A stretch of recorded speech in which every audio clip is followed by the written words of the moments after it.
तथा च तई उक्तम, और इसी प्रकार से उन लोगों के ग्रंथों में कहा भी है। क्या कहा है? अभिन्नो अपि हि बुद्ध्यात्मा विपर्यास दर्शनैः ग्राह्य ग्राहक संवित्ति भेदवान इव लक्ष्यते। अभिन्नो अपि हि बुद्ध्यात्मा, क्योंकि बुद्धि और आत्मा ये दोनों अभिन्न है, एक ही तत्व है। बुद्धि मतलब ज्ञान और आत्मा मतलब ज्ञानवान आत्मा। हम ज्ञान और ज्ञानवान को अलग मानते हैं ना। ज्ञान और ज्ञान जिसमें है वो ज्ञानवान, ये बात आई थी ना मीमांसा में भी। ज्ञान और ज्ञानवान को अलग मानते हैं। ज्ञान गुण है और आत्मा गुणी है, तो गुण गुणी संबंध से हम सिद्ध करते हैं। वो कहता है कि नहीं नहीं, इसलिए ज्ञान क्षणिक है, वो तो हम भी स्वीकार करते हैं। वो कहता है कि नहीं, इसीलिए तो क्षणिक मान लो, खाली क्षणिक है, विज्ञान और आत्मा कुछ नहीं है। तो नहीं, जिसको ज्ञान है वो तो नित्य है। फिर वहाँ स्मृति को ला करके, प्रतिभिज्ञा को ला करके सिद्ध करते हैं कि कल जो मैंने देखा था आज उसी को देख रहा हूँ, मैंने कल उसको वहाँ देखा था। ये स्मृति किसको है? यानी कि जानने वाला तब भी था और आज भी स्मरण करने वाला है। तो स्मरता और ज्ञाता दोनों स्थिर है, एक ही है। स्थिर है तो इसका मतलब क्षणिक नहीं है। तो कहता है कि नहीं नहीं नहीं, ये आत्मा कुछ नहीं है, ये क्षणिक विज्ञान का संतान है ना, यही आत्मा है। इसलिए अभिन्न होते हुए, तो फिर एक अभिन्न होते हुए फिर भेद क्यों होता है? मैं ही देखा था, मैं ही कल चखा था, आज उसकी स्मृति होती है। ये कैसे होता है? तो करे कि विपर्यास निर्दर्शन ही ग्राह्य ग्राहक संवित्ति। ये जो ग्राह्य ग्राहक, एक ग्राह्य है और एक ग्राहक है, तो ये जो भेद है संवित्ति भेदवान इव लक्ष्यते। संवृत्ति यानी कि अविद्या, मिथ्या भ्रम जैसा प्रतीत होता है, वस्तुतः होता है कि है, लेकिन मैं सुखी हूं अथवा मैं दुखी हूं, तो मैं अलग हो रहा है और मैं दुख से युक्त हूं, ये अलग भाषित हो रहा है ना। मैं दुखी हूं तो मैं अलग हो गया और दुख अलग हो गया। जैसे मैं धनी हूं तो धन अलग हो गया और मैं अलग हो गया, और ऐसे यहाँ पर मैं दुखी हूं, मैं अलग हो गया और दुख। ये सब भ्रम है। ये सब क्या है? भ्रम हो। भ्रम के कारण ये सब आभास होता है।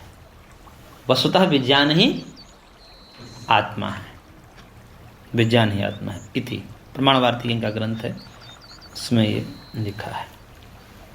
तन्मतम आदौ निराक्रियते। इसी मत को सबसे पहले सूत्रकार निराकृत करते हैं। सूत्र बोलिए, ना विद्यातो अपि अवस्तुना बंध अयोगात। ये आप लोग सूत्र याद नहीं किए होंगे? नया नहीं है सूत्र, आपने जो याद किया है वो उदयवीर शास्त्री के अनुसार उन्होंने सूत्र को निकाल दिया है, प्रक्षिप्त कह करके, इसलिए आपको लग रहा है मूल सूत्र है ये। तो करें कि न अविद्या तो अपि अवस्तुना बंध योगा। अविद्या आप कह रहे हो कि ये अविद्या से भी, ये मिथ्या ज्ञान है ना, अविद्या इसका संवृत्ति क्या है? संवृत्ति से अविद्या, उनके अर्थ में हमारे अर्थ में और उनमें अर्थ करना पड़ेगा। एक मत तो क्या होगा, हम जिसको अविद्या कहते हैं वो उसको सांवृतिक कहते हैं, संवृत्ति शब्द से कहते हैं। तो ये सांवृतिक बंधन है, यानी कि अविद्या से बंधन है। और अविद्या क्या है? हमारे यहाँ अविद्या क्या है? सद्वस्तु है। अविद्या कोई आभास नहीं है, वो होता है, जीव में होता है अविद्या, वासना रूप है सांख्य के अनुसार। लेकिन इनके यहाँ अविद्या जैसे असद रूप है, अभाव रूप है। जैसे बंध्या का पुत्र है, आकाश का फूल, इस भांति है ही नहीं, अवस्तु रूप में। अविद्या मतलब अवस्तु, अभाव रूप में। तो कहने कि अविद्या से भी बंधन नहीं हो सकता। आप जो सांवृतिक बंधन मान रहे हो वो भी नहीं हो सकता। क्यों? क्योंकि अवस्तुना बंध अयोगात, अवस्तु से बंध का योग न होने से। अवस्तु यानी कि असत है, वो कैसे बांधेगी?